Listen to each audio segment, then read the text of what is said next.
Hello प्यारे बच्चों, मैं आशा करता हूं कि आप लोग खुश होंगे और अच्छे से पढ़ाई कर रहे होंगे। तो यहाँ बहुविकल्पीय प्रश्न एक, यह एक अंक वाला प्रश्न है। प्रश्न में लिखा हुआ आशुद्ध या शुद्ध जल की मोलार्ता। मोलार्ता बराबर होता है विलेय के मोलों की संख्या बटे विलयन का आयतन। तो पहले हम विलेय के मोलों की संख्या ज्ञात करेंगे। तो विलेय के मोलों की संख्या बराबर होता है भार बटे अणुभार। तो पहले हम जो है भार ज्ञात करते हैं। तो जल का भार बराबर होता है घनत्व गुणे आयतन।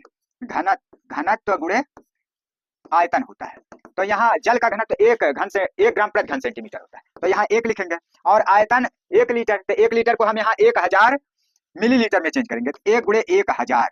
अब जो है एक का 1000 में गुणन करेंगे तो 1000 हो जाएगा। इसको ग्राम लिखेंगे, भार को ग्राम में लिखते हैं। अब अणुभार, अणुभार बराबर अणु भार।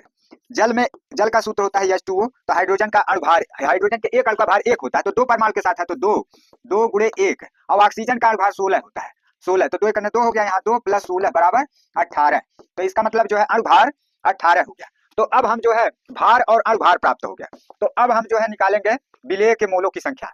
तो विलेय के मोलों की संख्या बराबर होता है विलेय के मोलों की संख्या। विलेय के मोलों की संख्या बराबर भार बटे अणुभार। भार बटे अणुभार। अणुभार तो भार यहाँ पर जो है 1000 ग्राम है और अणुभार जो है 18 है। तो ऊपर नीचे 2 से कट सकता है। इसको ऊपर वाला काटेंगे, यहाँ ऊपर 500 हो जाएगा, नीचे 2 9 18, नीचे 2 से काटेंगे तो 9 आएगा। तो 500 में जो है 9 का भाग देते हैं। 9 × 5 = 45, घटाएंगे तो यहाँ 5 आएगा, फिर अगला शून्य उतर जाएगा। 5 9 × 5 = 45, फिर जो है इसको घटा देंगे तो यहाँ 5 आएगा। अब इसके बाद अंक नहीं है तो यहाँ दशमलव लगाएंगे, फिर शून्य बढ़ा देंगे। 9 × 5 = 45, यहाँ फिर जाएगा भाग, फिर घटाएंगे 5 आएगा, फिर शून्य बढ़ाएंगे 9 × 5 = 45। तो इसका मतलब 55.55 ऐसे बार बार आएगा। तो लगभग में हम इसको लिख सकते हैं 55.56, 55.56। तो विलेय के मोलों की संख्या 55.56 होगी।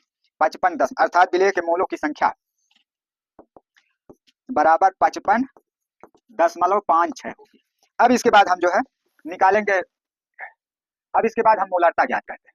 तो यहाँ सूत्र लिखेंगे मोलार्ता बराबर मोलार्ता बराबर विलेय के मोलों की संख्या।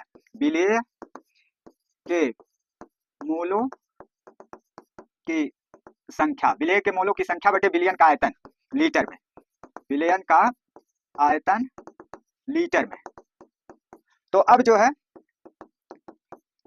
विलेय के मोलों की संख्या यहाँ 55.56 है। तो 55.56 लिखेंगे और बटे विलयन का आयतन लीटर में। तो यहाँ विलयन का आयतन जो है 1000 मिलीलीटर था, इसका मतलब 1 लीटर। तो बटे में 1 लिखेंगे, 1 से भाग देंगे तो 55.56 होगा। इसका मतलब मोलार्ता इसकी जो है 55.56 हुआ। इसका बी विकल्प जो है सही, अर्थात बी पार्ट इसका सही उत्तर है।